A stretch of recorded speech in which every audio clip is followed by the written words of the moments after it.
मुझे भांति भांति प्रकार से नाच नचाते हैं।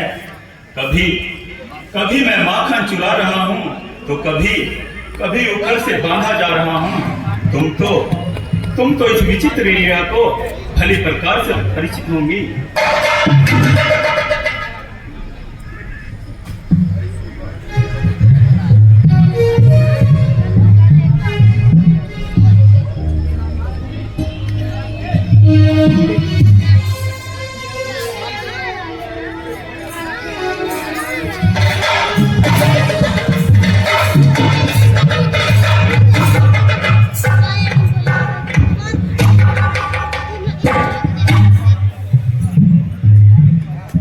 विष्णु के शरणों में नारद का प्रणाम स्वीकार। आइए महर्षि, कहिए, चित्त तो परिचित है। हाँ भगवान, बस आपकी कृपा है और चित्त अति प्रसन्न है। नारायण नारायण। तो आप काफी समय के पश्चात आए हैं। बस देखो, आपकी भक्ति में ऐसा लीन हुआ कि पता नहीं कब समय इतना व्यतीत हो गया। नारायण नारायण। सब कुशल तो है ना?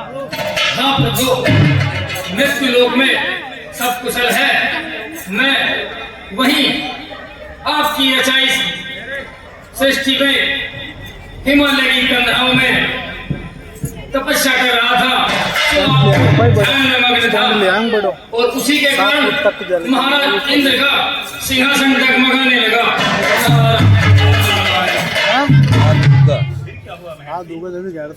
बस प्रभु, फिर क्या था? हम ऋषि मुनि जब ध्यान में मग्न होते हैं तो भला कौन हमारी तपस्या छुड़ा सकता है? तो महाराज इंद्र ने भयभीत होकर कामदेव स्वर्ग की अनेकों अप्सराओं को हमारी तपस्या छुड़ाने के लिए भेजा। नारायण नारायण। क्या कहा? यह तो देवराज इंद्र की भूल है। बस प्रभु, फिर क्या था? वो मूर्ख कामदेव हमारी तपस्या नहीं छुड़ा सका और अंत में क्षमा याचना करने लगा। नारायण नारायण। यह तो होना ही था महर्षि।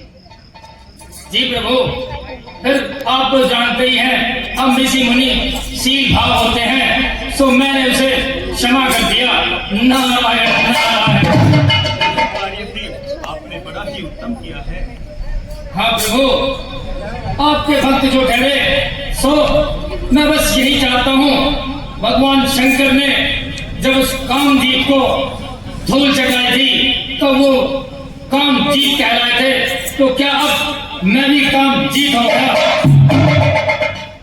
निसंदेह महर्षि, आप भी अब से कामजीत हो।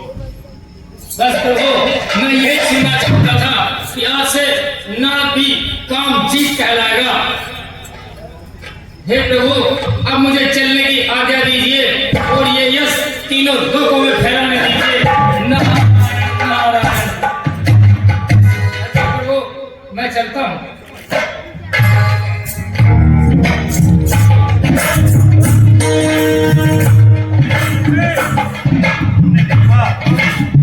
इस प्रकार से महर्षि नारद के अहंकार का पर्दा पड़ चुका है और यह अहंकार किसी भी व्यक्ति के लिए ठीक नहीं है।